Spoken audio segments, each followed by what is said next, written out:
पश्चिम बंगाल में ऐसे घटना घटती है सालों से, लेकिन इस बार लोगों की धैर्य टूट चुका है।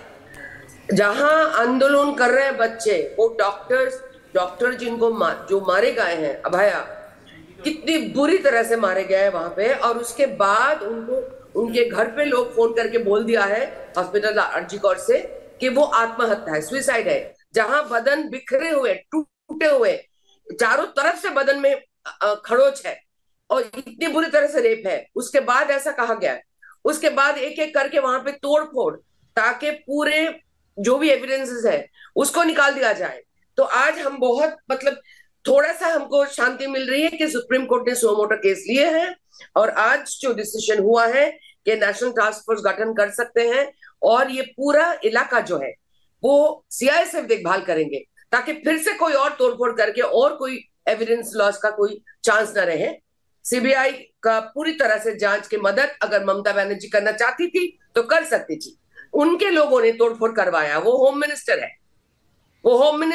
वो हेल्थ मिनिस्टर है, वो चीफ मिनिस्टर है। उनके लोगों ने सब कुछ कराया, और अगर वो कहना चाह रही है कि उसको कुछ नहीं पता तो ये बेकार बात करे, तो वो अपनी गद्दी से छोड़ दे, निकल जाए गद्दी से। वो मान ले कि उनसे कुछ नहीं होगा। सीआईएसएफ की जरूरत है, मुझे तो कहना है कि पूरे राज्य को जरूरत है, लेकिन फिलहाल इतना सुप्रीम कोर्ट ने हमारी मदद की है कि एटलीस्ट जो जो डॉक्टर्स प्रोटेस्ट कर रहे हैं उनका सुरक्षा मिल जाए, जो लोग प्रोटेस्ट कर रहे हैं उनका सुरक्षा मिल जाए।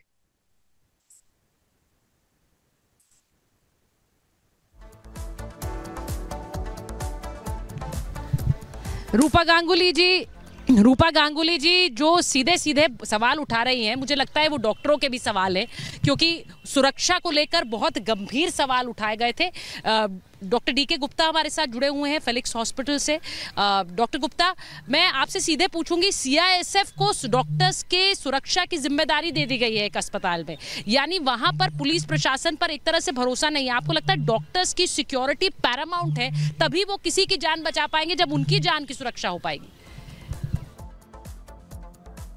देखिए, आप बिल्कुल ठीक कह रहे हैं। कहीं ना कहीं जो डॉक्टर्स की सुरक्षा है वो कई दशकों से कंप्रोमाइज होती रही है। बहुत सारे इंसिडेंट्स होते रहते हैं। डॉक्टर ऑलरेडी स्ट्रेस में काम करते हैं, इमरजेंसी में काम करते हैं, और double duty, triple shift, 4 time shift चल रही होती है लगातार काम करने में, और उसके बावजूद उनको कोई सुरक्षा में बहुत सारे इंसिडेंट ऐसे होते हैं कि मारपीट होती है, मर्डर्स होते हैं, रेप होते हैं। तो इस तरह की चीजें कहीं ना कहीं ये हमारे देश को दर्शाती हैं कि अभी भी जो डॉक्टर जो दूसरों की जान बचाता है वो कितना असुरक्षित महसूस कर रहा है। तो कहीं ना कहीं जैसे जितने भी बड़े हाई सिक्योरिटी जोन्स होते हैं, चाहे एयरपोर्ट हो या कुछ बड़े सेंट्रल गवर्नमेंट के हाई सिक्योरिटी एरियाज होते हैं जहाँ पे सीआईएसएफ जो सिक्योरिटी करता है, तो कहीं ना कहीं मुझे लग रहा है कि डॉक्टर्स को भी लग रहा है, वहाँ पे वेस्ट बंगाल की जनता को लग रहा है कि कहीं ना कहीं डॉक्टर असुरक्षित महसूस कर रहे हैं। वहाँ पे जो अटेंडेंट है उनके लिए भी सुरक्षा की भावना नहीं होगी, इसीलिए शायद सीआईएसएफ का वहाँ पे डिप्लॉयमेंट किया गया है। और दूसरी बात, एक बहुत अच्छी बात जो खबर आई है कि सुप्रीम कोर्ट ने बोला है कि नेशनल टास्क फोर्स का गठन होना चाहिए, और उसके मेंबर्स उन्होंने डिक्लेयर कर दिए हैं। कहीं ना कहीं बहुत बड़ा कदम है, जो आज तक हम लोग मांग करते रहे कि डॉक्टर की सुरक्षा के लिए कोई बड़ा कदम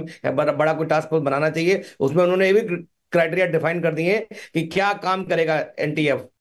इसका काम ये रहेगा कि जितने भी एरिया मेडिकल इंस्टीट्यूट्स हैं जहाँ पे मेडिकल प्रोफेशनल्स काम कर रहे हैं, वो डॉक्टर्स हैं, नर्सेस हैं, पैरामेडिकल स्टाफ, उन सबके अगेंस्ट जो वायलेंस होते हैं उनको कैसे प्रिवेंट करा जाए, प्रिवेंटिव मेजर्स क्या लेने चाहिए, इसके अलावा उनकी security with in hospital premises कैसे करनी चाहिए। डॉक्टर गुप्ता, आज मुझे लगता है सुप्रीम कोर्ट एक तरह से पूरी तैयारी के साथ आया था। अगर रूपा जी आप मुझे सुन रही हैं, सुप्रीम कोर्ट ने न सिर्फ कॉग्निसेंस लिया है बल्कि वो एक प्लान के साथ आ जाए थे, क्योंकि उन्होंने सवाल भी पूछे, उन्होंने एक टास्क फोर्स का गठन करके तैयार रखा हुआ था, जिन्हें कहा गया है कि 3 हफ्ते के अंदर अब आप एक अंतरिम रिपोर्ट दीजिए। यानी कोर्ट इसमें कॉग्निसेंस ले रहा था, और बहुत हद तक शायद जिस तरह की तस्वीरें चल रही थी, उपद्रवी कैसे पहुंच गए अस्पताल में, क्राइम सीन टैंपर कर दिया, इन सब पर एक नाराजगी भी दिखी सीजीआई के वक्तव्य में।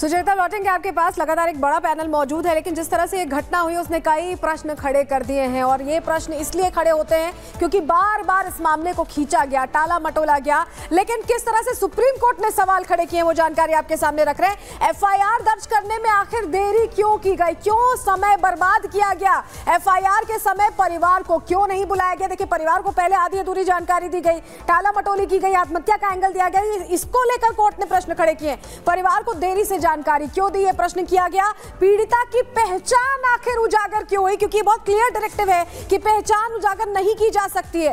क्राइम सीन सुरक्षित क्यों नहीं किया गया, जो प्रश्न लगातार मीडिया भी, रिपब्लिक भारत भी पूछता रहा है कि वहां कंस्ट्रक्शन अलाउ कैसे किया गया, जबकि उसे सील रखना चाहिए था, साक्ष्यों को वहां सुरक्षित रखना चाहिए था, क्योंकि फोरेंसिक टीम पहुंचती और तमाम चीजों को खंगालती। और यह सवाल सुप्रीम कोर्ट ने भी पूछा है कि आखिर क्राइम सीन को सुरक्षित क्यों नहीं किया गया।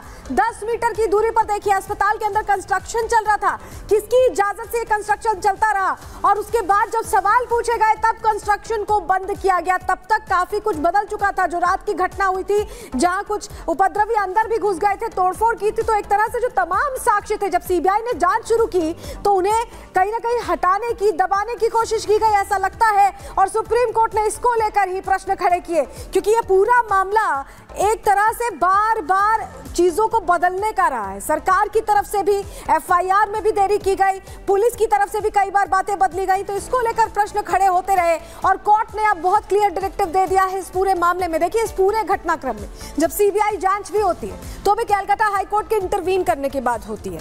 जबलपुर हाईकोर्ट भी प्रश्न करता है कि आखिर इस तरह से जो प्रदर्शन चल रहा है उससे जो लोग हैं उन्हें परेशानी हो रही है, लेकिन मांगों को जायज बताता है। डॉक्टर्स की जो मांगे थी, जिसको लेकर वो सड़कों पर उतरे थे, उन मांगों को जायज बताता है। अस्पताल के अंदर भीड़ कैसे घुसी, ये प्रश्न भी पूछा गया, क्योंकि भीड़ के घुसने के बाद वहां तोड़फोड़ हुई थी। प्रिंसिपल को क्यों ज्वाइन कराया गया, जैसे इस्तीफा होता है तुरंत पोस्टिंग हो जाती है, आखिर क्यों ऐसा होता है। ये तमाम सवाल हैं जिसकी तह तक जाने की कोशिश की गई है कोर्ट की तरफ से। और आज एक बात और स्पष्ट हो गई कि तृणमूल कांग्रेस की सरकार तो पूरी निर्लज्जता के साथ अपराधियों को संरक्षण और पोषण देने में तो लगी हुई है, परंतु इंडी गठबंधन का किरदार भी साफ हो गया। मैं देश की जनता के सामने यह बात रखना चाहता हूं कि आज तृणमूल कांग्रेस सरकार का वकील कौन है? श्री कपिल सिब्बल वकील हैं पश्चिम बंगाल सरकार के, सांसद हैं उत्तर प्रदेश की समाजवादी पार्टी के समर्थन से, और पूर्व मंत्री हैं कांग्रेस सरकार के। अब कोई किसी प्रकार का किंतु परंतु नहीं है कि ये सब एक दूसरे के अपराधों के संरक्षण के लिए खड़े हैं, और ये वही लोग हैं जो हर अलगाववादी के पक्ष में कोर्ट में खड़े होते थे, आतंकवादी तक के पक्ष में कोर्ट में खड़े होते थे, आज एक बार फिर दुर्दांत अपराधी के पक्ष में कोर्ट में खड़े हैं। तो मुझे नहीं लगता है कि अब इस पे बचाव की कोई गुंजाइश ममता बनर्जी जी के पास तो है ही नहीं, ना अखिलेश यादव जी से भी मैं सवाल पूछता हूं, और राहुल गांधी जी और सोनिया गांधी जी से भी। क्यों? आप ही के वो वकील हैं ना, तो आज जाके उसका बचाव कर रहे हैं। इससे बहुत साफ है कि इनके मन में किस प्रकार की संवेदनहीनता है। दूसरा पक्ष, सबूतों को नष्ट करने के बहुत गंभीर विषय आए। न्यायालय ने इस विषय के ऊपर बहुत सारे सवाल खड़े किए हैं, परंतु 2 विषय आज न्यायालय ने जिस प्रकार केंद्रीय सुरक्षा बलों को उस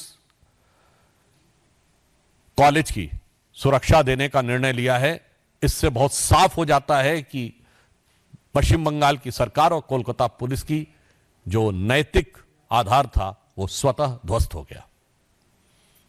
दूसरा, जो एक नया पक्ष प्रकाश में आया है कि पीड़िता